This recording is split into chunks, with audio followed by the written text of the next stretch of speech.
Joseph Patterson, the jury have found you guilty of murder in the first degree. Have you anything to say before the court imposes sentence? Yeah, I got something to say.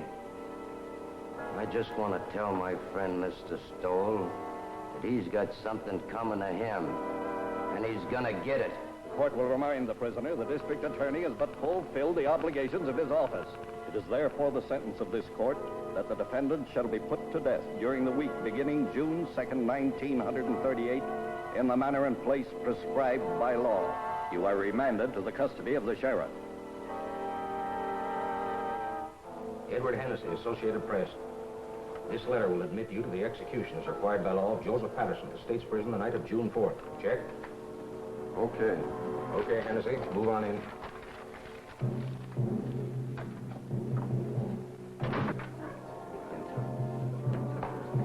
Better save some of that till you come out. Well, boys, it looks like Patterson's going to get it all right. Yep, he gets it this time. DA sure killed the reprieve. Went to the governor himself. He's a tough hombre, all right, all right. Who? Patterson? No, Stoll, the district attorney. You said it. All right, boys. This way, please.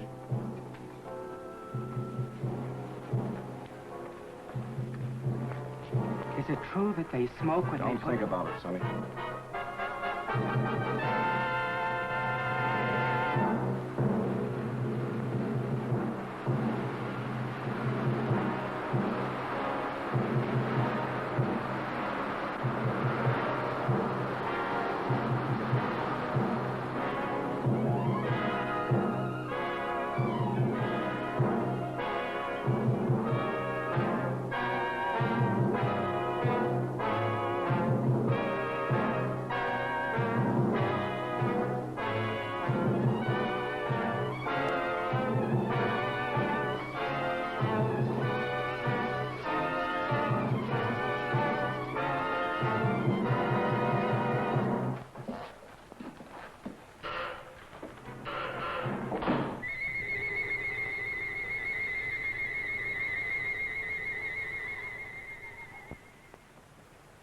Well, that's that. He thought of you right to the end, Mr. Stowell. Welshers, Sharpie, Welshers, they're all Welshers. You'd think life owed them something. This Patterson bumped off 4 himself, and how many others he's had knocked off, I couldn't even guess. But when it comes time for him to pay off, look at the squawk he makes. Well, we can check off another on the old adding machine. 11 and 18 months. We're making progress, Sharpie, making progress. We'll have this town lily white the first thing you know. I wish you'd get rid of that hideous contraption. It gives me the willies. I'm not being too impertinent. Just an old Chinese custom, Sharpie. Chinese? You sound more like an Indian, if you ask me. An Indian counting scalps. It's my job to count scalps. It's still a life for a life, so far as I'm concerned, and will be till they rewrite those law books over there. For you, Miss Sharp. Oh, thank you, Sonny. You're welcome, Sharpie. The governor returned the record of the Patterson confession. I'd like to have seen his face when he listened to it. Patterson didn't have a chance. Through with it? I'll take it home and put it with the collection. I should think you'd have enough of them now. Don't be unkind to me this lovely morning, Sharpie. What about the mail? Oh, nothing much. Another clipping from the Tattler's column. Another one? Not a boost this time. Or maybe it is. I never can tell about those things. Read it to me. Not at all, you gossips. Not at all. The wife's boyfriend has the DA's okay. Are you suspicious, Sharpie? No. Oh, Phil's a nice youngster. And you wouldn't have me keep a lady chained up in a vault at home? Or would you? No, except that I've heard that husbands should go home once in a while. And I've also heard there's more to life than crime. You certainly keep your ear to the ground. And I've also heard that tonight, if I'm not being too impertinent... Yes? Kirk and Murphy are here. Send him in. It's Kirk and Murphy. They've been working on that telephone thread. Yesterday's... We traced that call, Chief. Hello, Sharpie. Came from a drugstore over on Christopher Street, but there are no guesses. A lot of Patterson's boys hang out in the joint, but you can't pin it on any of them. It's a pay station. Everybody on the street uses it. Yeah, going all the time. Better forget it, Kirk. Probably cold now anyway. I don't know. Patterson's boys are pretty much head up. I wouldn't worry. I figure they wanted to give me the business yesterday before I got to the governor. But it's too late now. They all want to get you, Murphy, when you first send them up. But prison cools them off. There'd be no prosecutors if it didn't. Burning doesn't cool off the relatives any, Mr. Stoll. I'd keep an eye out if I were you. Patterson's got no relatives. Only a kid cousin, and he's in Mexico. Thanks, boys. Thanks. Right, we'll forget it. Keep moving, Sharpie. Oh, Chief, you sitting in on that quiz tonight? You bet. I wouldn't miss that. Okay. Are you serious? If I'm you're not being too impertinent. Oh, serious about what? You're going to that quiz tonight. Of course I'm going. Yes? Oh, put her on. It's Mrs. Stoll. Hello, darling. Yes, this is a surprise. We were just talking about you, Sharpie and I. Of course it was nice. Today? Yes, this is the 5th. Yes, Lucy? I should say I do know. Of course, darling, it's your birthday. You thought I'd forgotten. I should say not. Certainly, darling, I'll be home early. We'll put on our good clothes and make a night of it. Dinner in the theater. That's right, Lucy. And darling, there's a package on the way, but don't open it till I get there. Absolutely. I'll be home early. Absolutely. Thanks, Sharpie, thanks. I don't know what I'd have done. Just my ear to the ground again. I tried to tell you. That gift on the way idea was an inspiration. I'd never have been forgiven. I told Tregani's to send a tray down for selection. A pair of diamond clips would be nice. Small ones. I'd forgotten completely. I'm a fine husband, I am. I'll order the flowers. Orchids, don't you think? Yes, that'll be fine. I'll telephone Mr. Kirk not to expect you at the quiz tonight. Yes, I suppose I'll have to miss that.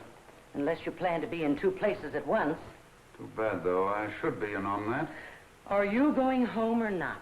Yes, oh yes, I'm going home. Don't worry, Sharpie. I'm glad of that. I don't know of anybody just now who could take your place. 10, 15, 24 left to go, Sharpie.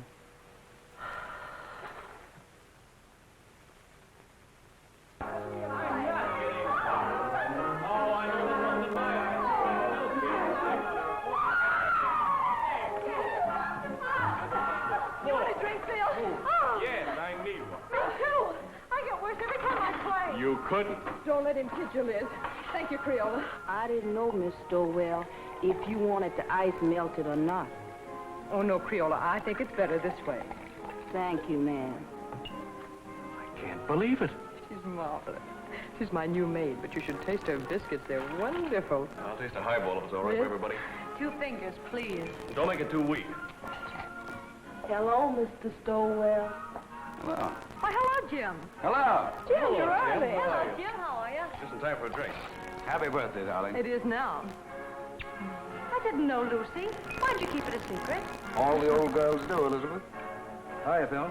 Fine, Jim, fine. Would you like a drink, Kelly? I'm ashamed of myself for getting. Me, a cousin, too. Thanks, darling. I'll fix my own. I almost forgot myself. And I'm a husband. Hello. New glasses? Well, the set's from Phil. Isn't it lovely? Birthday present? Oh, they're just replacements for the ones I break.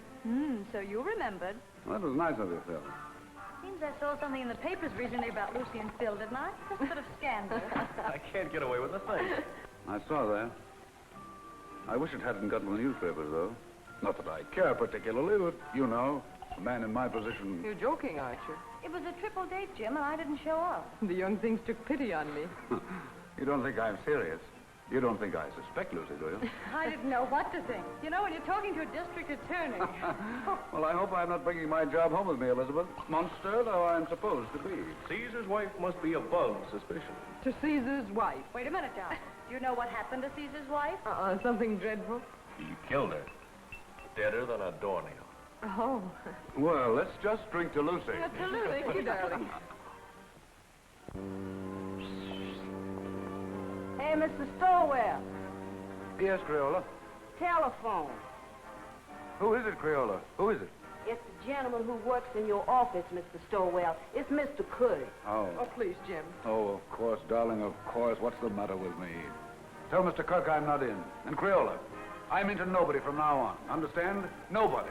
Yes, sir. I understand. You just ain't in. I still don't believe it. Sometimes I wonder if Jim is my husband or just district attorney. How goes it at the university, Phil? I'm on my last postgraduate course right now, political science. Do you know, after this, I'm afraid I'm going to have to go out and go to work? He hates to give up watching football practice. Come on, Einstein. We've got to go. I'm going to make him study tonight or bust. Let's bust. A great, big, beautiful bust all over town. What do you say? Oh, you ninny, come on. Thanks, Lucy, for the game and the drink. See you soon. Bye-bye. Happy Goodbye, birthday. kid. Thank you. Good-looking pair of kids. Nice, too. I wonder if they'll ever get married. Mr. Stowell, I told the gentleman you said you wasn't in, but he didn't believe me, Mr. Stowell. He says to tell you it was important, and to tell you that the cousin from Mexico was in town. But he didn't say what cousin, Mr. Stowell. That's all right, Crayola. Thank you. You're welcome. What does that mean, Jim? The cousin from Mexico? Nothing at all. Kirk shouldn't bother me here with details. Well, we'd better go along then. We'll have to hurry if we're going to dress. There's no place to hurry to when I'm with you. Oh, darling.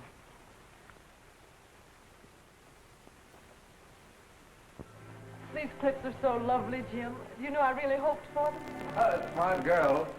I bet you hoped me into them. Well, don't people say that if you hope hard enough for anything, it comes true? Only foolish people, darling. Hope's a cheat, but not a very kind one. Must you be cynical tonight? Oh, don't listen to me. Hope is fine, darling.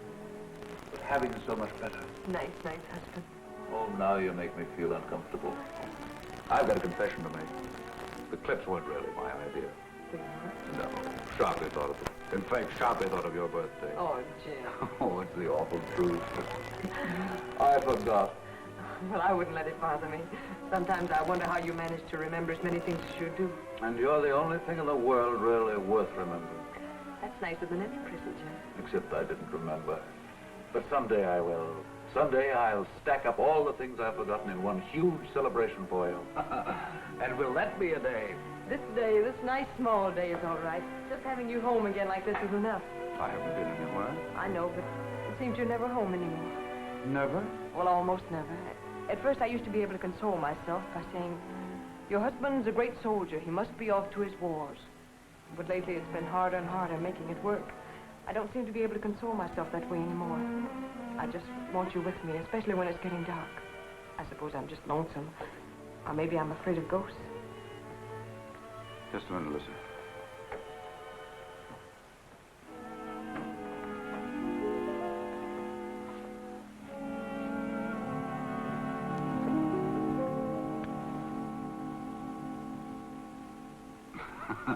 Just in case of ghosts. Jim, must you carry a gun even on our night out? It's nothing, darling. What the well-dressed man must wear. That doesn't sound like you, Jim. I know you're just trying to put my mind at ease, but you didn't used to joke about things like this. It's nothing, Lucy, I promise you. But it isn't nothing. When you scolded Liz this afternoon when she was joking about Phil and me, you said you didn't want to bring your job home with you. Now you are bringing it home with you. You really mean it, Lucy? Well, look, Jim, we can't even go out on a birthday celebration without your being armed. I'm sorry, Lucy. But it isn't as serious as you think. The gun has made everything sort of melodramatic. But I didn't realize that I was bringing the job home with me. Sharpie accused me of it, but I wouldn't listen. I've been wrong. I stand convicted. Pardon me, Governor, and I promise it won't happen again. But it isn't just the gun, Jim. I know, darling, it's me. It's the job. It's everything about me. Yes, Crayola? These just come. Orchid. Oh, this is my birthday.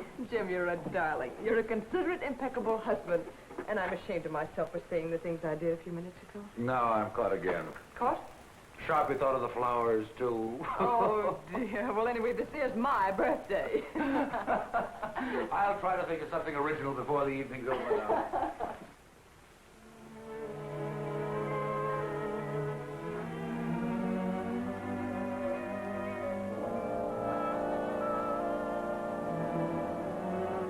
Nice evening, ma'am. Perfect, Jenks, perfect. Been some time, Drink, since we've made an evening of it. But Mrs. Stowell with us it is, sir. Why, Jenks, you mean? Oh, no, ma'am, I didn't mean it.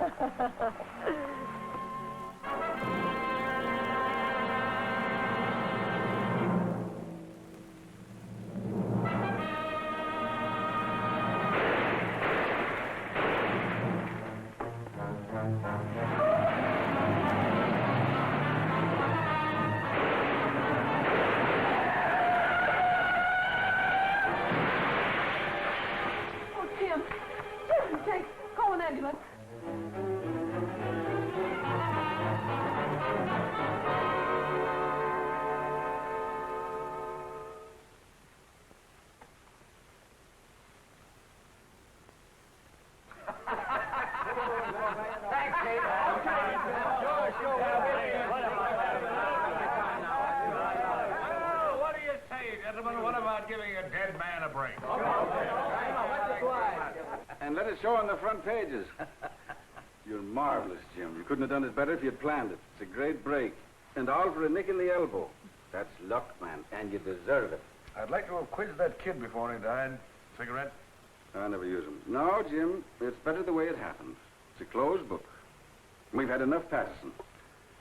I'd like to have had those newspaper boys in here last night when they were operating. You looked good and sick. The doc wouldn't stand for it. Oh, we'd have had a great break in the morning papers. Well, the afternoon papers are not to be sneezed at in this town. No, sir. If this were election year, we could snap you right into City Hall. Easy, just like that. Thanks, Dan. Thanks, nothing. I'm doing you no favors I'm not doing myself. Well, you've got this town by the ear, served by its long, hairy ear. You're a hero, that's what you are. Well, goodbye, Jim. I'll be in later with the papers. All right. See you later.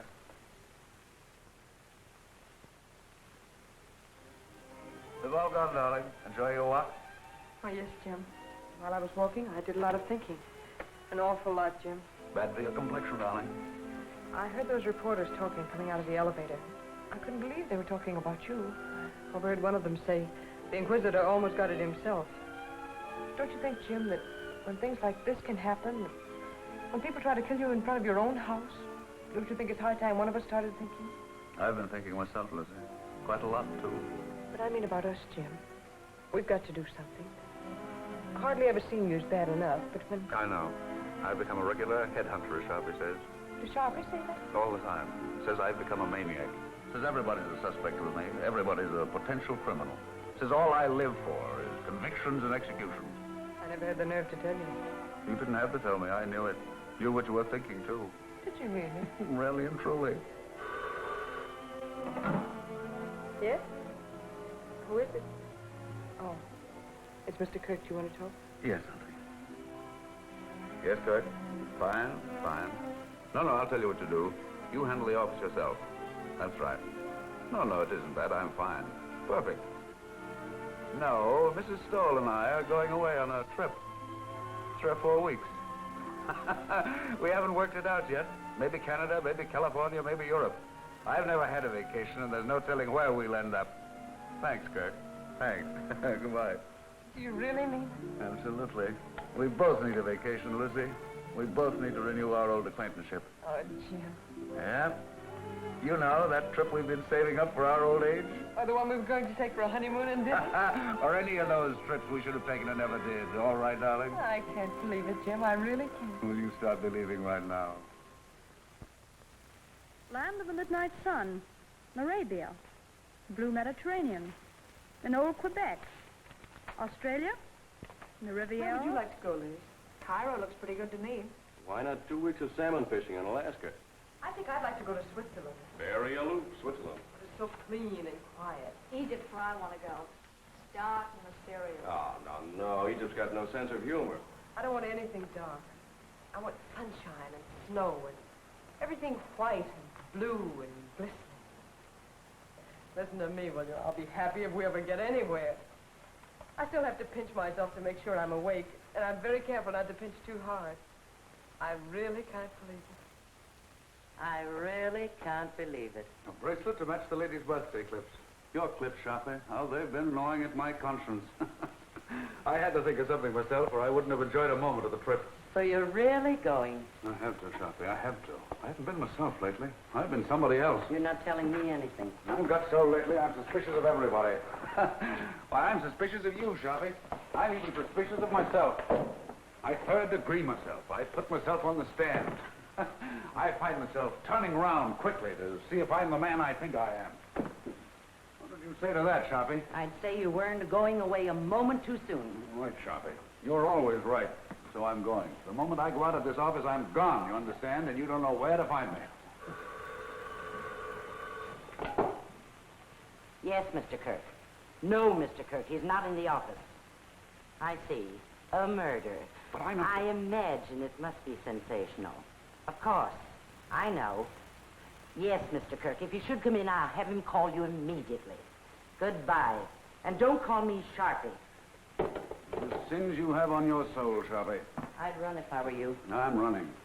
Thanks, Sharpie. Goodbye. Thanks. I didn't think you had that much sense. If If I'm you're not being too impertinent.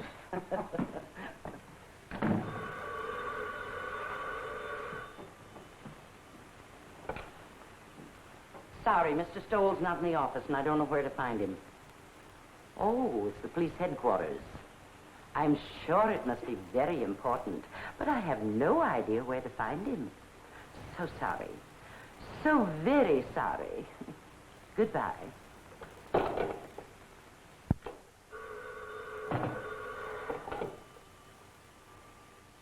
Sorry, he's not here, Captain. Oh, the McAllen murder. That is important. But I don't know where to reach him. You see, Mr. Stoll's gone away on a vacation. I'm so sorry. So very sorry. Goodbye.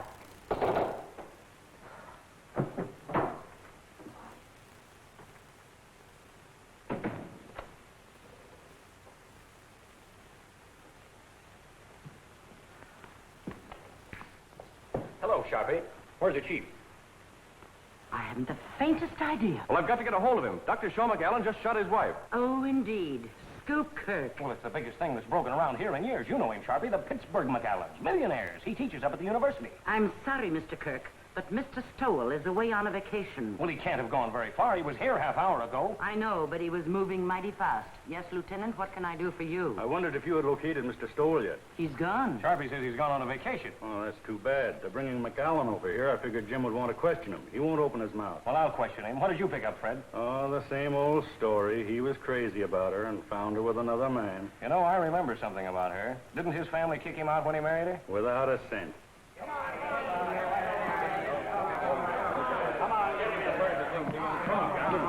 Sit him down there. Well, we'll see if the district attorney can make your call. Now, quiet! Shut up! I think I'll be going now, if you gentlemen don't mind. See if you can locate the chief. Now, Mr. McAllen, spill it.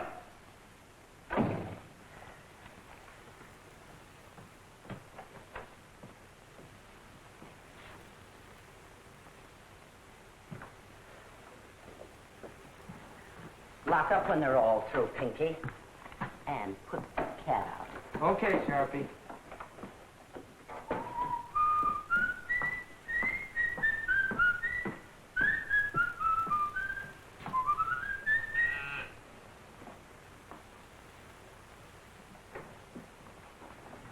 I'll only be a moment, Joe. I left something in my office. And you remember nothing, Dr. McAllen. But you shot well enough to kill. A precise, deadly shot, Dr. McAllen. Are you sure you don't remember that? Your silence has no point, Dr. McAllen. When you shot to kill, when your gun spoke, you spoke. It's too late now for silence, Dr. McAllen. You're an educated man. You know men have been shooting faithless wives since time began. No, Mr. Kirk. Just a moment, if you please. Gentlemen, if you'll be kind enough, I'd like to be alone with Dr. McAllen for a moment. I can imagine the strain he's been under. Would you be kind enough to leave us alone for a moment? Okay, Chief. Thank you.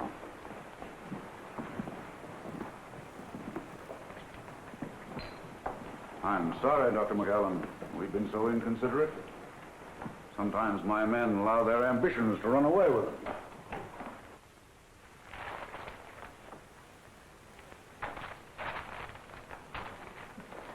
You better sit down, honey, and rest your feet. I caught myself doing that once unaware, and I was wore out for a whole week. Now, that's bad. You may not never get over it.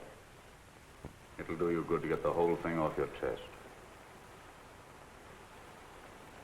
There's no use of talking, Mr. Stoll.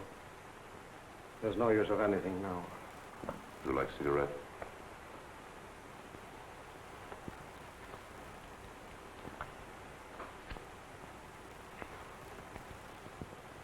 Drink? I have some very good brandy. I don't want you to talk if you don't feel like it.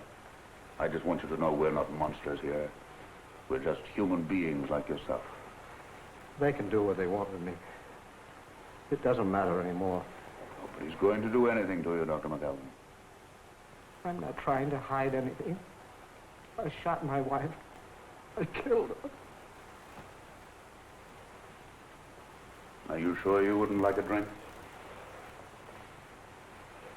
I suppose it all happened suddenly. Only this afternoon. Only a few hours ago. I was leaving home for class. When I realized it was raining, I went back for my raincoat. It was then I saw her sitting in her room before the mirror. Never had she seemed so beautiful.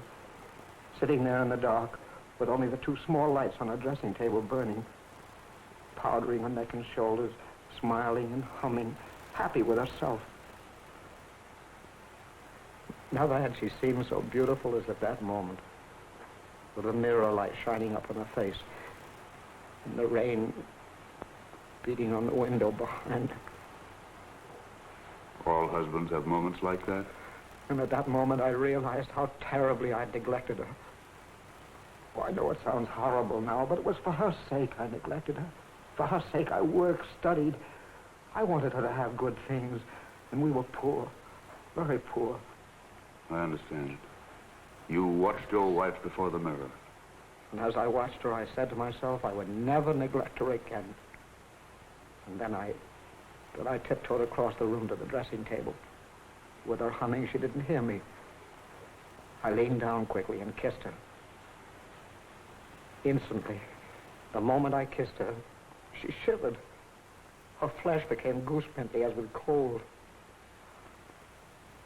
I saw her face in the mirror looking up at me, and all its happiness was gone. On it was a look of revulsion.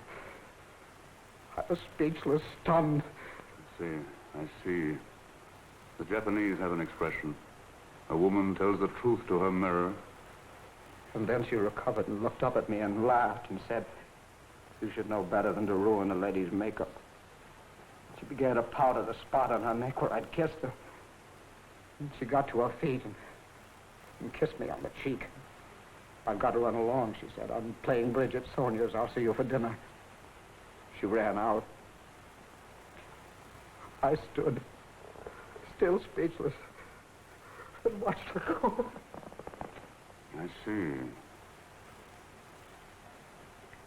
And that was how it began. My brain was on fire. I was sure there was only one explanation. She was making herself beautiful for some man, and she was going to him. She wasn't going to Sonia's. I followed her in the rain. And what finally happened, Dr. McAllen? I killed her. I know, but the circumstances. It's all unreal to me. All blurred. I was blind, insane. I saw her enter a house. I went to a window. I saw her run into a man's arms. The fire in my brain became a fury. I didn't realize I'd drawn the gun. I didn't realize I'd fired it. Until I saw her body crumble to the floor. And then I knew I'd killed her. In that instant, I knew I'd lost forever the one thing in the world I loved. It's my fault. My stupidity. My neglect.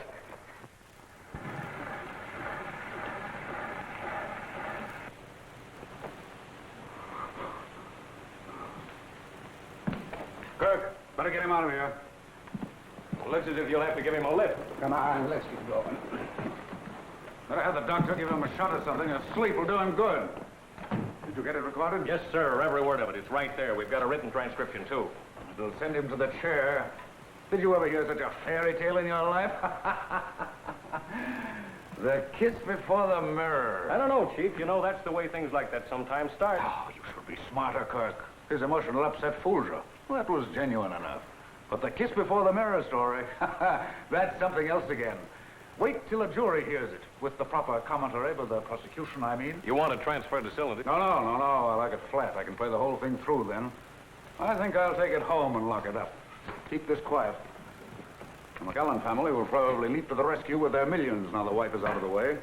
And by tomorrow, they'll have all the legal brains in the country lined up against us. They'll repudiate the confession. They'll repudiate it, all right. But if we don't mention it, they won't worry about it. That is, until we spring it. And I have an idea something can be made of it at the right time. It's going to be a battle. I won't say a word. Oh, you wanted this. Oh, that's something else. I forgot this earlier.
Get my message, darling? Yes, I got it, Jim. I'm sorry, terribly sorry, but I couldn't pass it up, Lucy. Yes, I imagine it'll be a sensational case. Another conviction. Oh, it isn't that.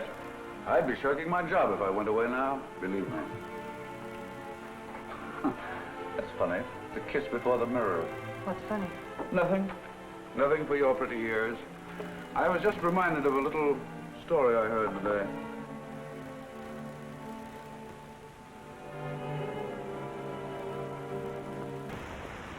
Tomorrow to defend McAllen. Famous criminal lawyer engages family rallies to professor's aid. So they've hired Dave Morrow. And McAllen millions begin to talk. Believe me, they'll have to talk pretty loud. Boys down the street, there's no one who's saying he'll buy his way out. I'd like to see someone try it. This is one case I'm going through with to the limit. I can understand some bohunk full of booze on a Saturday night cracking another mug's skull over a crap game. But these polite, sensitive murderers, these sophisticates like McAllen deserve no quarter. And they'll get none from me.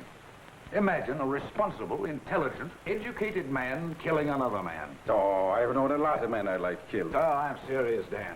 You wouldn't do it. I wouldn't do it. And the last thing either of us would ever think of doing is killing a woman. Crimes of passion, psychologists call them. Crimes of decadence, I call them. Luxuries, indulgences. Yes? Kirk is here. Send him in. Well, Jim, I've got to run. One thing is certain anyhow. This time you've got the people back of you. Up to now, you've been picking on the rank and file, those mugs and bohunks you mentioned, the masses. Now, you've bagged a highbrow, a millionaire, and it'll do you a lot of good, Jim. An awful lot of good. All righty. Well, how do you do, sir? Come on in, I'm on the way out. Goodbye, Jim, and good luck. See you later. Goodbye, sir. Well, he had a permit for the gun, all right. Seems he used to walk back and forth to his classes, and there have been a lot of holdups along through there after dark, and he got the gun for protection. But I don't know what a guy like that would do with a gun if someone held him up. He could use a gun, all right. That's the late Mrs. McAllen. Any news of the other man? Vanished completely. Not a sign or a trace of him. He was just a lodger there. Suppose McAllen knew this man. Suppose the whole thing was framed. I don't believe McAllen could frame anything. I've had a rule all my life, Kirk. Never take any human being for granted. Just think what getting rid of his wife would mean. His family's forgiveness. Return to the security of millions. A chance to follow his studies and comfort. What was he professor of, anyway? Political science. Oh, yes, I remember. See what an opportunity this man would offer? It's true. He neglected her. He said so himself. And why didn't he kill the man? That's what a man usually does. Kills both of them. But not a professor of political science. I was just telling Dan Ellison. McAllen's one of those sensitive murderers. Consider that fancy tale of his. The kiss before the mirror. It's raining out. He comes back for his raincoat. Sees his wife. Kisses her. She laughs at him. Suddenly he sees red. My brain was on fire.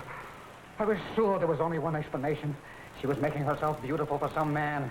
And she was going to him. She wasn't going to Sooniers. I followed her in the rain. And what finally happened, Dr. McAllen? I killed her. I know, but the circumstances. It's all unreal to me. All blood. I was blind, insane. I saw her enter a house. I went to a window. I saw her run into a man's arms. The fire in my brain became a fury. I didn't realize I'd drawn the gun. I didn't realize I'd fired it. Until I saw her body crumble to the floor. And then I knew I'd killed her. In that instant, I knew I'd lost forever the one thing in the world I loved. It's my fault. My stupidity.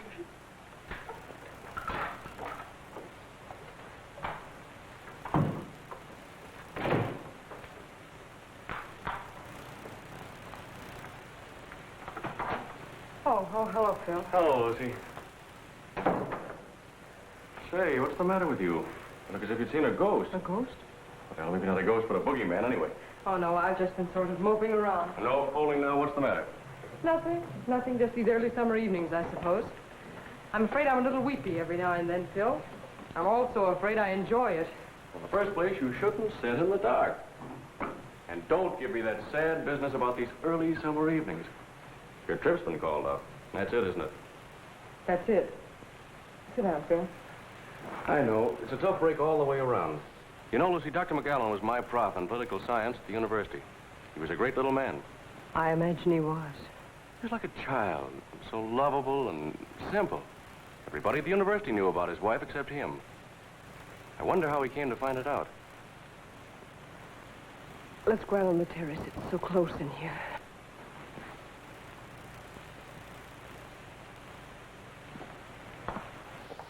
This fresh air's better. You sure you feel all right? Oh, yes, I'm all right. It was Dr. McAllen I came over to talk about, but perhaps I better let it go. You seem to have enough bother. Oh, go ahead, Phil. I'm fine now. Well, Lucy, it's just that I'd like to see the poor gent get some sort of a break. I guess there's no doubt he shot her, but, well, I thought if Jim knew what a terrible woman she was and what a sweet little man he is, it might help. He might be lenient anyway. And I thought if you could... If I could speak to Jim? Yes, Lucy, if you could, because I could never do it.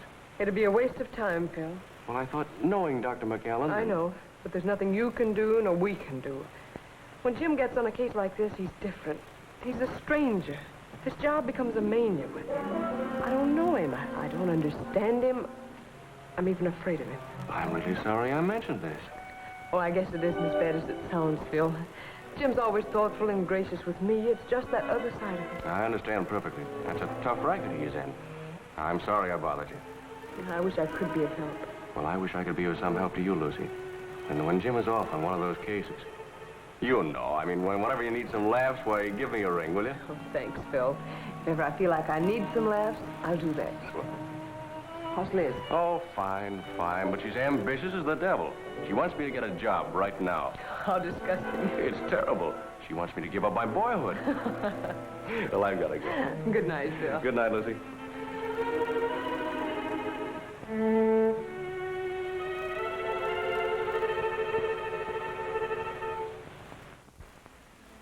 Oh, I didn't know you were here, Jim. How long have you been home? Just a few minutes. Out for a walk. No, Phil dropped over. We've been out on the terrace talking. Phil likes the dark, too. Writing poetry, I suppose. Oh, no. Phil's one of our young realists. He lives a sort of poetry, though.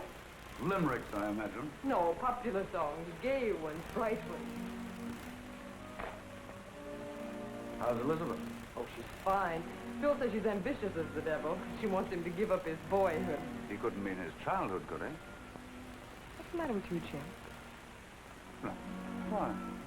Talking like that. You like Phil, don't you? You always have. Of course I like Phil. It's just my evil nature, darling. I was so disappointed not to find you here. I'm afraid I'm old-fashioned. I want my woman in the house when I come home. What's got into you, Jim? I was here. Yes, I know. I guess it was just when I found you here with Phil, I was... You don't mean jealous, do you? No, not jealous. Envious. I envied him. I envy anybody who has a single moment of your time. I envy them your eyes, your voice, your presence. I even envy them your shadow. Do you know the other morning when you told me of some wild dream you had that night? How you'd gone to a masquerade and I wasn't there? Do you know, I was furious. Furious because I wasn't there in your dream. Furious with all the people who were. I didn't say anything about it, but it wasn't until I got to the office that I was myself again. Sharp is right, Jim. You are going crazy. With worship of your darling.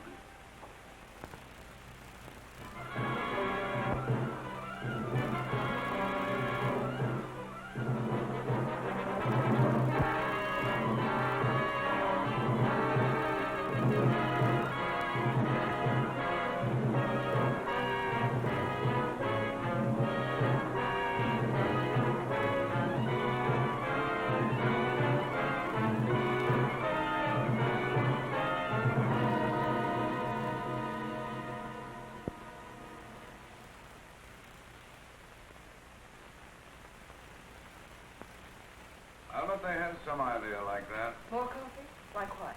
No, darling. Bribery. Using the family millions on me. I'm sure they know you better than that. Well, they're spending plenty as it is. You want another waffle, Mr. Stowell? No, thanks. You, Miss Stowell? If I ate another waffle Creole, I'd turn into one. You eat them. Oh, I can't. I'll die. A waffle or two won't make any difference. Oh, I ain't dying for my figure. I'm dying for my mind.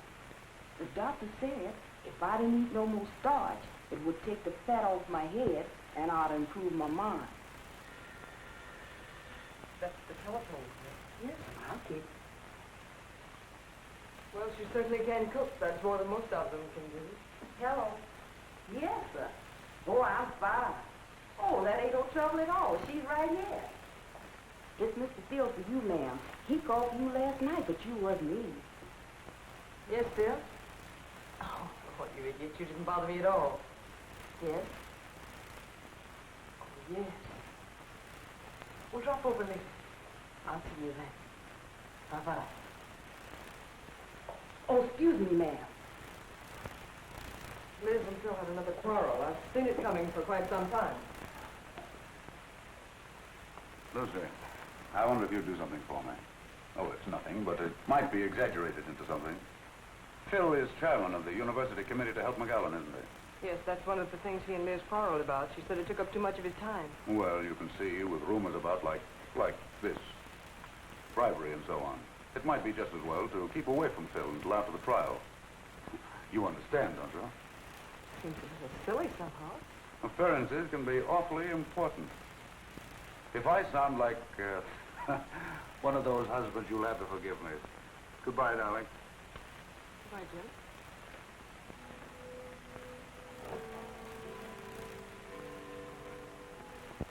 No, Dave, the job was premeditated, and I'm pretty sure I can prove it in court.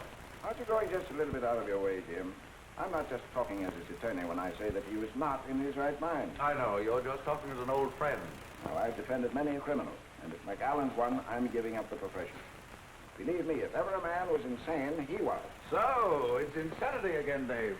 I suppose you've got your battery of psychologists and experts all lined up. And when they get through, you'll have McAllen fixed up so mad, you'll be asking us to believe that it was his wife who shot him.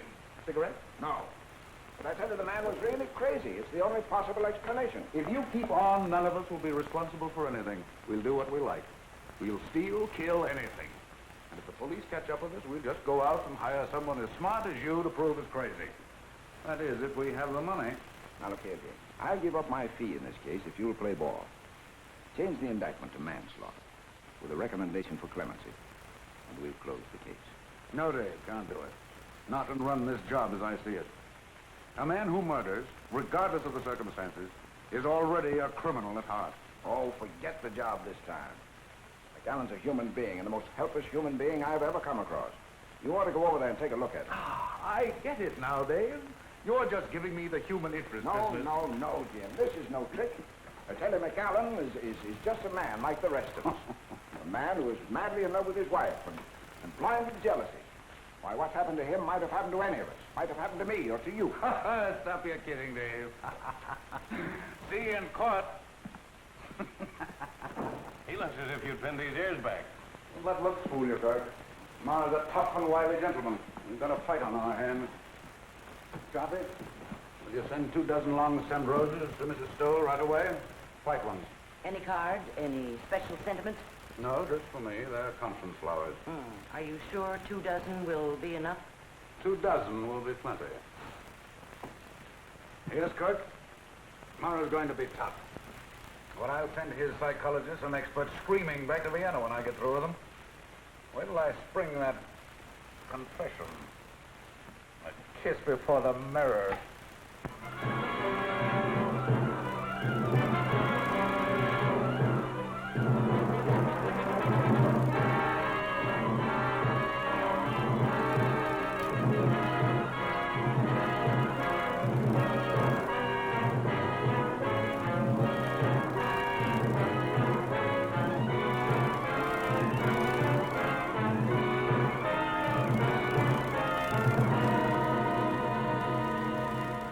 You admit, then, that you neglected your wife. You saw little of her. You were too busy with your humanitarian studies, your plans for a better world. I must ask you again to answer yes or no. Yes. Thank you. Did your plans for a better world include, by any chance, better consideration for your wife? I object, Your Honor. The question is irrelevant and inappropriate. Objection sustained. The district attorney will please control his sarcasm. You are a professor of political science at the university. Is that right? Yes, Your students loved you, liked your courses. I think so. You spent a great deal of your time with them. Long hours after class and in the evening. Yes. And when your students were not with you, your work was with you. Night and day. Is that not right, Dr. McAllen? Yes. How long would you say, Dr. McAllen? How long was it before your wife's death that you took her out, say, to dinner, to a party, to the theater? I object, Your Honor. The question is irrelevant. Objection overruled. District attorney may continue. How long, Doctor? A month? 2 months? 3 months? About 3 months. This, then, is the woman you loved. This woman you did not think enough of to be a companion to in her ordinary life. This woman you left to weep her heart out in her own loneliness. This is the woman you say you loved with a passion, with a madness that drove you to kill? I object, Your Honor. I object. Order! Order! Ladies and gentlemen, be seated. Order! Evening paper, ma'am. McAllen collapses on the witness stand. Thank you, Gail. You're welcome. Cracks after 2 hours grilled by District Attorney Stone.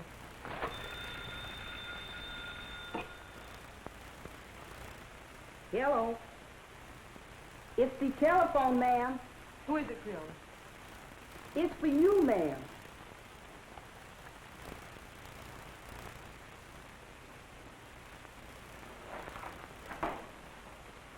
Yes? Oh, yes. Oh, yes, I'll be over as soon as I can.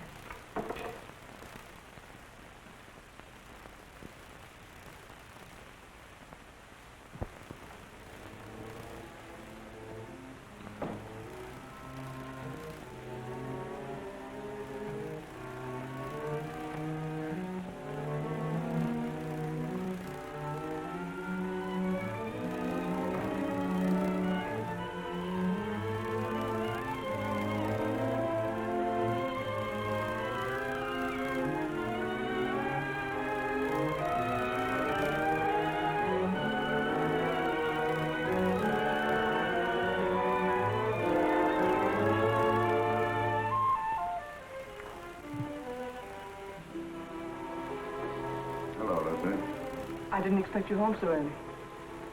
I've had one of those days. Yes, I know. I read it in the paper. Sort of a Roman holiday, wasn't it? You shouldn't read the papers, Lucy. They're not for your pretty eyes.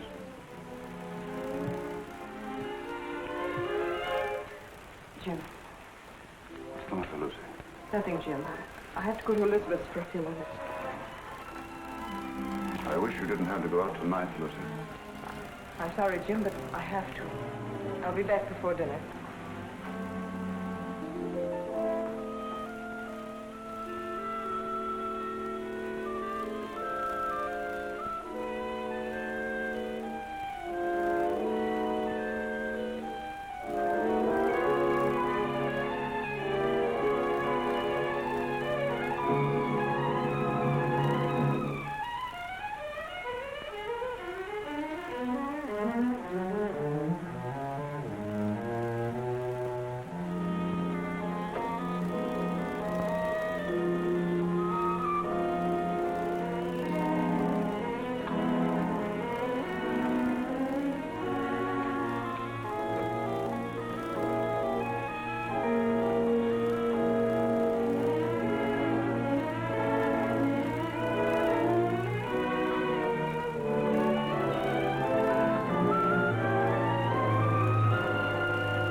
Shining up in her face.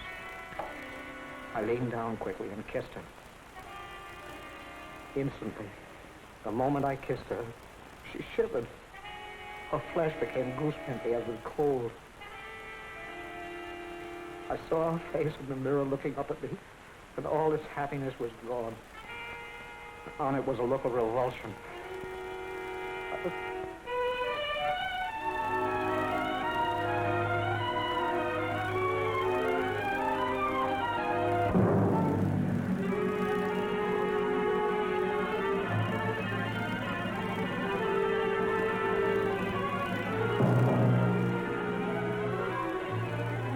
wait.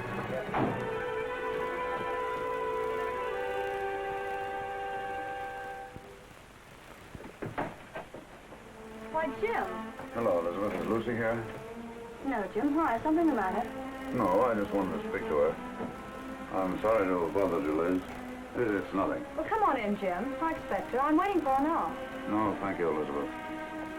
I've got to go along. I just wanted to say something to her.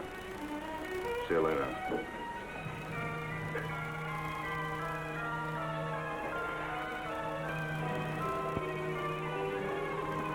406 Maple Drive. Yes.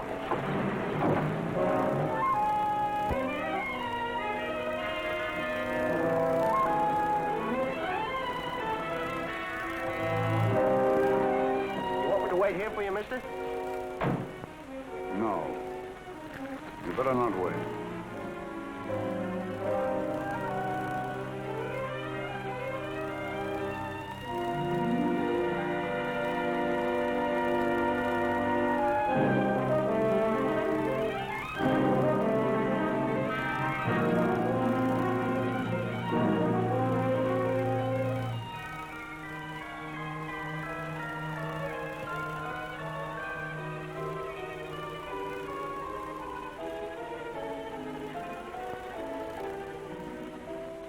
So beautiful for some man. She was going to him. She wasn't going to Sonia's. I followed her in the rain. It's all unreal to me. All blood. I was blind, insane. I saw her enter the house. I went to a window. I saw her run into a man's arms. The fire in my brain became a fury. I didn't realize I'd drawn the gun. I didn't realize I'd fired it. Till I saw her body crumble to the floor. Then I knew I'd killed her. In that instant, I knew I'd lost forever the one thing in the world I loved. It's my fault. My stupidity. My neglect.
Stupid record.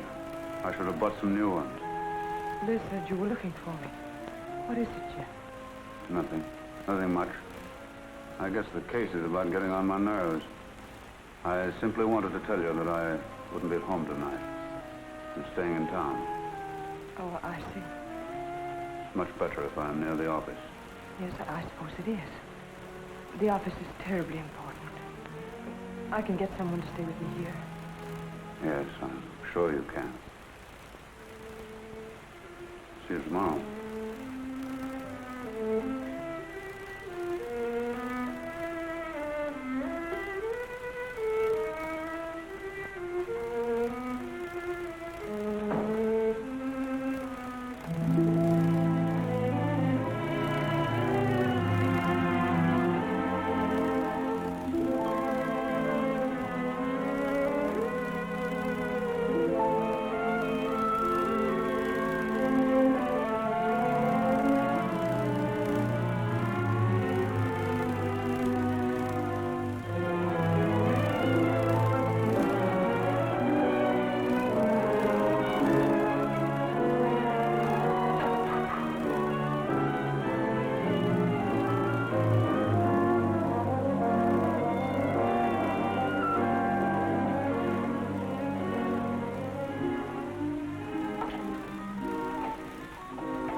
sure that you feel?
Proceed.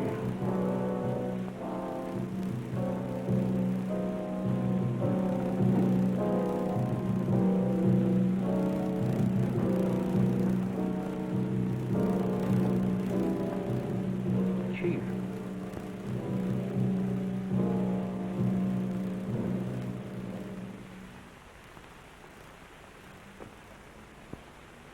I would like the permission of the court to request a change of the present indictment. In the form in which it was returned? In its form and in its intention. This request is quite unusual. But I beg Your Honor to believe it has nonetheless been most carefully considered. The jury will please retire.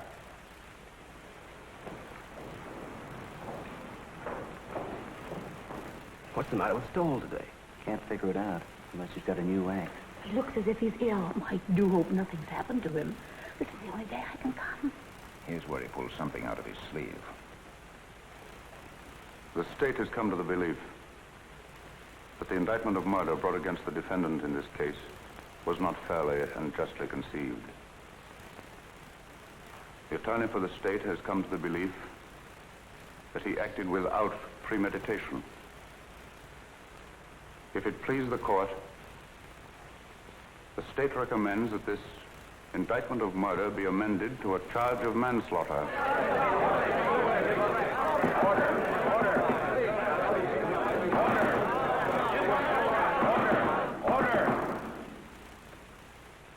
This is a serious recommendation. May the court ask what consideration led the attorney for the state so to change his conviction? An unusual consideration. Since the adjournment of court yesterday, he has had experience with a case that, to a great extent, parallels this. In fact, is extraordinarily similar to it. And his findings in that case have urged him to reconsider this.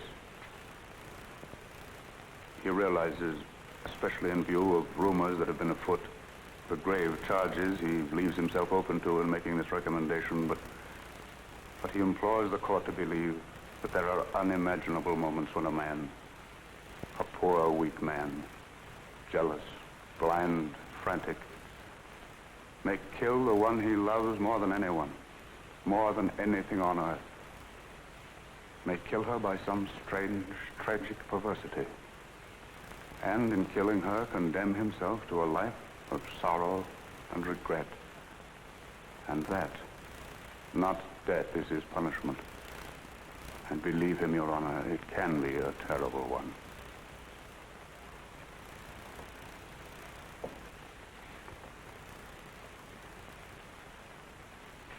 I see. I see. Please have the jury return. The McAllen murder trial was startled into an uproar today by District Attorney Stoll. In a scene of unprecedented excitement, the McAllen trial came to an abrupt and dramatic close today. District Attorney Stoll asked the court that the first-degree murder charge be withdrawn. Well, it looks as if you're finally getting away on that trip, Mrs. Stoll. Something like that, James.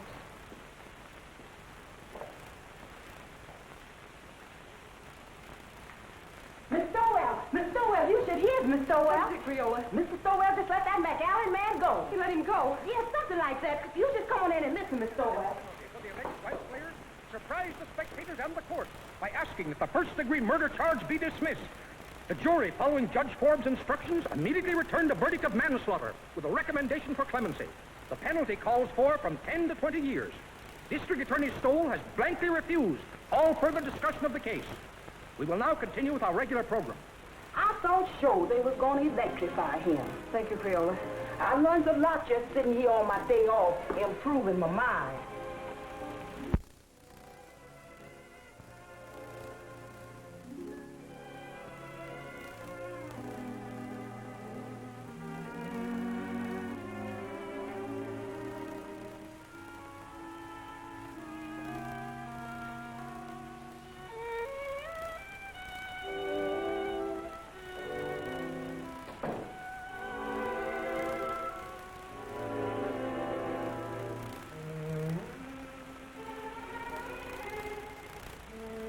I saw drinks outside. I know it's too late for regrets, Lucy. I've been mad. Mad. There's no other word for it. No other explanation of my selfishness and stupidity. You've always been generous, Lucy. And before you go, I'm going to ask you one last great kindness. Won't you let me start all over again? Not here in this house. Not as your husband. Not even as an old friend, but just as if we'd only met. Strangers, meeting for the first time. Like that first snowy day in New Haven. And let me try to win you back. I don't know, Jim. When you walked out last night, it seemed that your job, the prosecutor, had won. Believe me, Lucy, I didn't know. I didn't realize what had happened between us until yesterday when I saw you sitting before the mirror. When you kissed me? Yes, when I came home. I hated you then. I just read your cross-examination of McAllen and how he collapsed on the witness stand. And you seemed to me more of an executioner than an attorney. I know. I understand, Lucy. And afterwards, when you left the room, I realized the truth for the first time. Hello, folks. I want you all to meet the young lady's husband. We were married before breakfast. Oh, Liz, I'm so happy. I don't know what I'm crying for. Come here, bride. Kiss Mr. Stoll. After all, it was his wife that did it. That's right, Jim. He was really going to run out. Don't I know? When I was over there last night, he had his bags all packed. My bag, you mean? All the happiness in the world, Elizabeth. Thanks, Jim. I don't have to wish you happiness, Phil. You have it. Thank you, Jim. I hate to admit it in front of two women, but I think you're right. Thank you, sir. Oh, Jim, isn't there a bottle of wine on ice? Not now, Jim. Save it until we get back. Come on, Victim. We've got to run. On to Niagara Falls. To Niagara Falls. Phil insists. He wants to be different. We're going to drive up in the flivver, and I tie the tin can and ribbons out all by myself. And he's made one of those just married signs, too. Didn't I read somewhere about the bridge over the falls being done? Well, we can still send postcards. That was a marvelous thing you did today. You're a great man, Jim. Hardly. I just came to my senses, that's all, Phil. Well, come on, Liz. We've got to be moving. Well, goodbye, Phil. Goodbye, Jim. Goodbye, Lucy. Goodbye. Good luck. Thanks again, darling. Forget it. Ring us up when you get back. Come on, Mama. We got to go. Don't call me Mama. I don't like it. Oh, you better get used to it. Hello. It's the telephone, Mr. Stowell. Who is it, Creola? It's that Mr. Allison from the office, and he said it was most urgent. No, Dan. Well, I've had enough of the job. Enough for a while, anyway. That's right. No, I won't do it. No, I'm not resigning, Dan. The job's all right. The trouble's with me. I've just got wise to myself. But, Jim, the newspaper boys are packed outside, and there's some pretty nasty talk going around. Yes, bribery. The McAllen millions, you know what I mean. Let them talk. Let them investigate. Let them do what they like. I'll take care of them all when I get back. Let me talk to Sharpie. Yes, Mr. Stoll. With the greatest of pleasure.